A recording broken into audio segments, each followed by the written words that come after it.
Welcome! This presentation and video created by Mohawk College Community Employment Services is brought to you today by myself, Karen Finucane, a resource and information consultant on the Community Employment Services team. Let me begin by saying thank you for choosing to listen to our Introduction to Second Career video. The purpose of today's workshop is to provide a brief overview of the Second Career Program to individuals who may be interested in learning more about it. Another goal we have in mind is to help you determine if you might like to move forward and begin the process of exploring whether or not accessing the Second Career Program and funding is something that may fit into your plans as it relates to your future employment goals. The Ministry of Labor, Training and Skills Development oversees the Second Career Program. It is one of many programs offered as part of the services available to job seekers through Employment Ontario. Community Employment Services at Mohawk College is an employment service provider helping job seekers access these free Employment Ontario programs. We can assist individuals to determine if the Second Career Program is an option they may wish to pursue for themselves as part of their own career planning. So you may be wondering, what is Second Career? Second Career is a grant program that provides laid-off, unemployed individuals with skills training to help them find employment in high-demand occupations. It provides eligible individuals with an opportunity to retrain or upgrade their skills in occupations where there is a local or provincial need for more qualified individuals to fill job vacancies employers have available. The Government of Ontario wishes to help individuals access training and return to work quickly through cost-effective training opportunities. As mentioned, Second Career funding is a grant. It is not a loan. It is different from OSAP. If you qualify for financial assistance through Second Career, you do not have to repay this money. However, as part of your application, you will need to provide detailed information related to the costs of the training program, as well as information about the income coming into your household. The ministry representative assigned to review your application will then conduct a financial assessment to determine how much money you may be eligible to receive. In total, you may qualify for up to a maximum of $28,000 to help cover the first three categories noted on this slide. In the first category, you may be eligible to receive funding to pay for your tuition, textbooks, manuals, workbooks, or other costs related to participating in the training program. Second, basic living allowance is the amount of money the ministry may provide to you during the time you are in training to help pay for household expenses. There is a maximum weekly amount an individual might be eligible to receive in this category. Your current income, as well as your spouse's income, if applicable, will be taken into consideration when these amounts are calculated. Third, you may also be eligible to receive funding to help support transportation and accommodation costs related to your training program, if applicable. In addition to the $28,000 maximum, individuals may also qualify for additional funding to provide assistance with childcare needs and disability needs during the time they are in training if this is required. There are specific criteria that must be met in order for an individual to be considered eligible and suitable to pursue an application for Second Career funding. As an Employment Ontario service provider, it is our role to review with individuals whether or not they meet the eligibility and suitability criteria.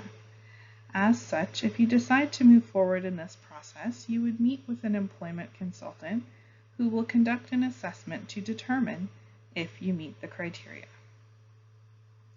Being laid off is the most common basic eligibility criteria. Your record of employment is an important document when determining if the reason your employment ended can be defined as laid off. Those who are no longer able to continue doing what they have been doing in the past due to medical reasons may also be eligible for second career, even if they have not been laid off. In some cases, you may still be eligible for second career even if you are currently working, so long as you did experience a layoff in the past. For example, working less than 20 hours per week or working a temporary job to help pay your bills while looking for something better. Suitability is a lengthier discussion that is best addressed one-on-one when you meet with an employment consultant, as it consists of several factors that will be unique and different based on each individual's situation and circumstances. In general, suitability covers such topics as current education level, work experience, job search activities, length of time unemployed, and marketability of your current skill set. Another very important aspect of the Second Career Program is the requirement to demonstrate that there is demand for the occupation you wish to pursue.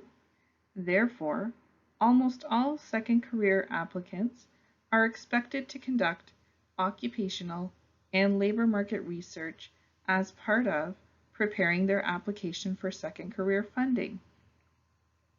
When an occupation is in demand, that means there are not enough qualified job seekers to fill all the open positions employers have available. There is a need for people with the qualifications you would possess after completing your training program.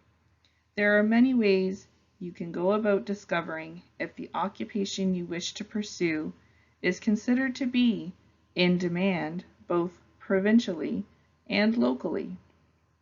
This is an area where your community employment service team will provide guidance and support as you navigate your way through the application process. Nearing the end of 2020 and into the beginning of 2021, the Province of Ontario announced their intention for second career funding to be primarily focused on 4 provincial priority areas. That means occupations that fall under the 4 categories listed on the screen are the occupations most likely to be approved for second career funding.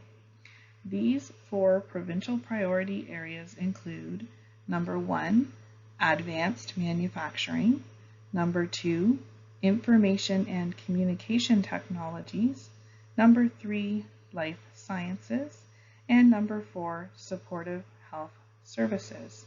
In some cases, your application can be moved through the process faster if you choose one of the identified in-demand occupations. We can provide you a more detailed list of the in-demand occupations the government has identified as a priority, should you wish to review it. Some individuals may wish to pursue an occupation that does not fall under the provincial priority areas. This is allowed. However, please be aware your labor market research becomes more important and you must be able to demonstrate a local need for these qualifications. As a second career applicant, you have the option to pursue training at either a public college or a private career college. It is very important that individuals select one specific occupation to pursue. The skills training program selected must lead to employment in one particular area. Also, applicants must be able to complete their training in 52 weeks or less. This is important to remember when you are exploring your training options. Thoroughly researching your training options is very important, and you must look into at least 3 different training institutions offering the training you wish to pursue. It is our role to help you research whether or not the desired training is available at a public or private career college in a format that will meet the 52 weeks or less requirement for completion. Also, when considering available training programs, you must ensure that when you complete the program, you are provided with a certificate or diploma. Micro-credentials are a new addition to the Second Career Program in 2021, and training providers are still in the process of determining which micro-credentials will be recognized as acceptable by the ministry. If you determine that retraining or upgrading your skills is something you would like to do, then your first step is to schedule an intake appointment with an Employment Ontario service provider. At Mohawk College Community Employment Services, we would invite you to meet with one of our employment consultants to discuss your options and review the eligibility and suitability criteria during an initial assessment interview. If it is determined that moving forward with an application is appropriate for you, then you would participate in an information session where we would spend more time with you diving deeper into what is involved in preparing your application. This follow-up appointment with your employment consultant would include more detail about researching training institutions, researching your chosen occupation, and conducting labor market research. More details regarding the information you need to provide related to the financial assessment will be discussed as well. Next, with the guidance of your employment consultant, you will spend time on your own preparing your application. And when the timing is appropriate, your employment consultant will assist you to finalize your application. Your employment consultant will also submit your application to the ministry on your behalf. How quickly these steps take place depends on the start date you are considering for your training program. If you feel you would like to take the next step to find out if you qualify to pursue an application for Second Career Funding, please get in touch with us to schedule your initial intake appointment.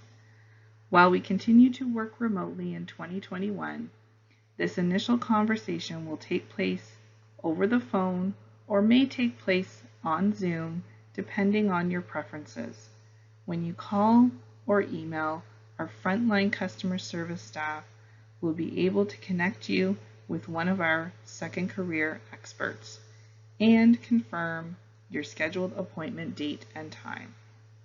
The intake appointment is an opportunity to explore your current circumstances as it relates to the potential need for additional training and to begin working on a plan to move forward by working with us to establish your own personal employment action plan. We hope to hear from you soon and wish you all the best in pursuing your education, training, and employment-related goals. Thank you for listening to our introduction to Second Career presentation today.